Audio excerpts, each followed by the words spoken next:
नमस्कार दोस्तों। चलिए आज हम देखते हैं एनसीईआरटी का सबसे महत्वपूर्ण प्रश्न। हम सिद्ध करेंगे √3 सबको पता है एक अपरिमेय संख्या है, लेकिन अब यहां हम साबित करेंगे, सिद्ध करें कि √3 एक अपरिमेय संख्या है। ठीक है, जैसा कि हम आपको √5 बताए, √2 बताए, आज हम देखते हैं √3। सबसे पहले हम करेंगे उल्टा मान लेंगे। क्या करेंगे? लिख देंगे माना कि √3 एक परिमेय संख्या है। हम जस्ट उल्टा मानेंगे। ठीक है, चलिए हम मान ली √3 एक अपरिमेय संख्या है। ठीक है, √3 परिमेय संख्या है। परिमेय संख्या किसे कहते हैं जी? जिसे p/q के रूप में लिखा जाए और p और q दोनों पूर्णांक होना चाहिए।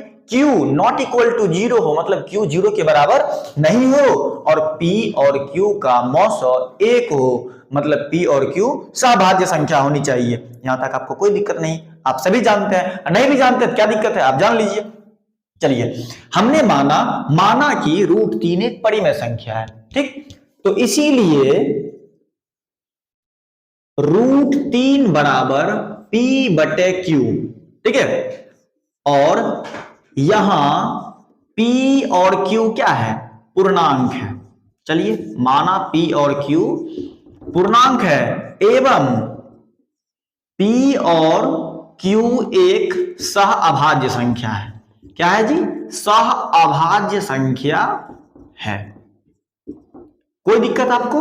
नहीं दिक्कत। चलिए p और q क्या है? सहअभाज्य संख्या है। चलिए नहीं कुछ तो इसके नीचे 1 है, इसके नीचे 1 है। चलिए अब हम क्या करेंगे, इधर √3/1 और उधर p/q। जैसा आपको आप बोलो सर 1 कहां से ला दिए?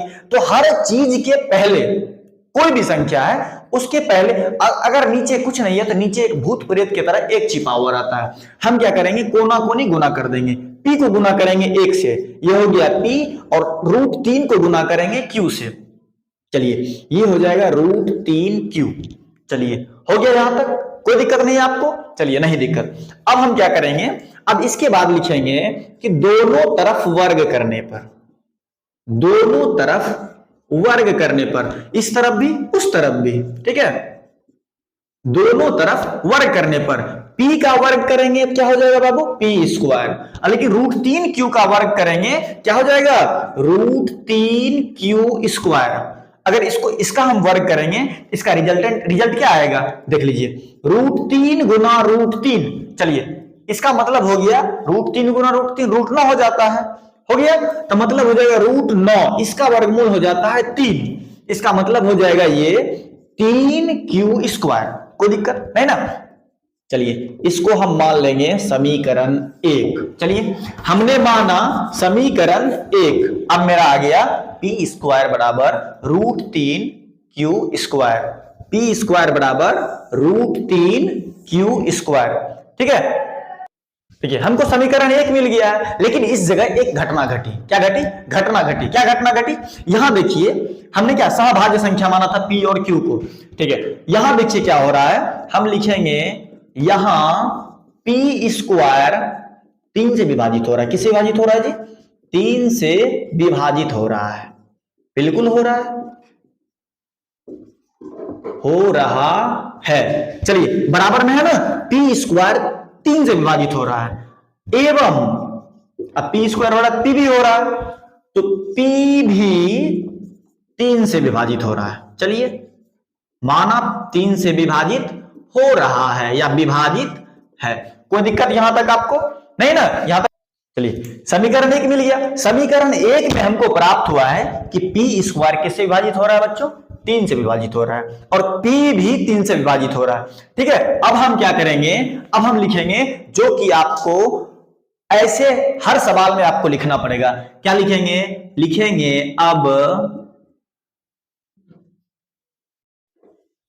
या तो अब लिख दीजिए, नहीं तो अपनी मर्जी, आप स्वतंत्र है, लिखिए माना कि p बराबर 2m रखने पर, p बराबर 2m रखने पर।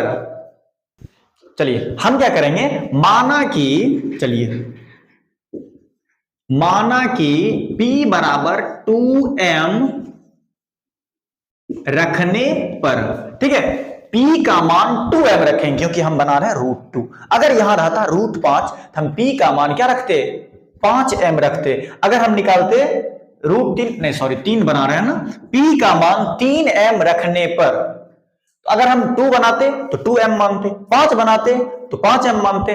ठीक है, p बराबर 3m रखने पर क्या हो गया, रिजल्ट क्या हो जाएगा, p स्क्वायर लिखा हुआ है, ये हो जाएगा 3m स्क्वायर बराबर 3q स्क्वायर। यही ना होगा, कोई दिक्कत आपको नहीं ना। इसको हम पलटी मार देते हैं। क्या पलटी मारेंगे जी, पहले इसको हम गुना करें, 3 तिहाई के 9, यहां हो गया क्या, यहां हो गया 9m स्क्वायर बराबर 3q स्क्वायर। ठीक है, अब 3 से 3 तिहाई 9, 3 कट गया, हो गया 3m स्क्वायर बराबर q स्क्वायर। अब हम क्या करेंगे, इसको हम थोड़ा सा मिटा लेते हैं। ठीक है, नीचे वाला मिटा लिए क्योंकि इसका भी काम नहीं है, और जिसको लिखना होगा और वीडियो पॉज करके आप लिख सकते हैं। ठीक है, क्योंकि जगह थोड़ा कम है। चलिए 3m स्क्वायर आ गया। अब हम क्या करेंगे, इसको पलटी मार देंगे, इसको इधर ला देंगे, ऐसे भी काम हो सकता है, लेकिन हम आसान रास्ते से चलेंगे। ठीक है, q स्क्वायर बराबर 3m स्क्वायर। ठीक है, ये हो गया क्या, चलिए ये मेरा आ गया समीकरण 2। क्या आ गया बच्चों, समीकरण 2। अब देखिए, अब आएगा कहानी में ट्विस्ट, q स्क्वायर बराबर 3m स्क्वायर, समीकरण 2। ठीक है, चलिए यहां क्या हो रहा है, देखिए जिस तरह से पहले समीकरण में घटना घटी थी उसी तरह अब दूसरा समीकरण है। यहां देखिए क्या हो रहा है, यहां लिखिए, यहां देखिए q स्क्वायर 3 से विभाजित हो रहा है, इसका मतलब q भी 3 से विभाजित हो रहा है। चलिए हम लिख देते हैं, यहां q स्क्वायर 3 से विभाजित हो रहा है, बिल्कुल हो रहा है।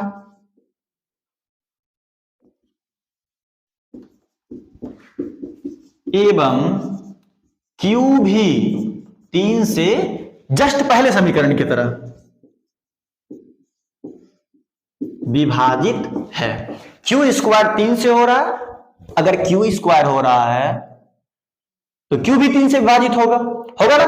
चलिए देखिए, अब हम लिखेंगे समीकरण, चलिए यहां हम लिख देते हैं समीकरण 1 एवं समीकरण 2 से प्राप्त हुआ, क्या प्राप्त हुआ, देखिए हमने बोला था p और q सहभाज्य संख्या है, p और q का मौसो 1 होना चाहिए, लेकिन देखिए p का मौसो 3 आया, p 3 से भाग लग रहा है और q भी 3 से भाग लग रहा है ना, इसका मतलब p q का मौसो क्या हो गया, 3 हो गया, 1 हुआ नहीं ना, प्राप्त हुआ, क्या प्राप्त हुआ कि p एवं q का HCF not equal to 1, p और q का HCF 1 के बराबर नहीं है, अतः यह सह अभाज्य संख्या नहीं है, यह सह अभाज्य संख्या नहीं है। लिख दिया हमने, लिख दिया ना, कोई दिक्कत आपको नहीं ना, अतः यह सह अभाज्य संख्या नहीं है। अगर सह अभाज्य संख्या नहीं है तो हम क्या लिखेंगे, अब हम नीचे लिखेंगे, क्या लिखेंगे, चलिए यहां लिखेंगे, चलिए सबसे पहले इसको हम मिटा लेते हैं। चलिए अब क्लाइमेक्स बाकी है, ठीक, चलिए इसको हम मिटा दिए। अब हम लिखेंगे क्या, हमने क्या माना था कि √3 परिमेय संख्या है, तो हम लिखेंगे कि हमारी कल्पना गलत हुई। क्या लिखेंगे, हमारी कल्पना गलत हुई। क्यों गलत हुई, क्योंकि हमने मान रखा था परिमेय संख्या है, हमारी कल्पना गलत हुई, अतः √3 एक अपरिमेय संख्या है। हो गया सिद्ध, यही सिद्ध करना था, समझे। देखिए सबसे पहला स्टेप हम उल्टा मान लेंगे, क्या मान लेंगे, उल्टा।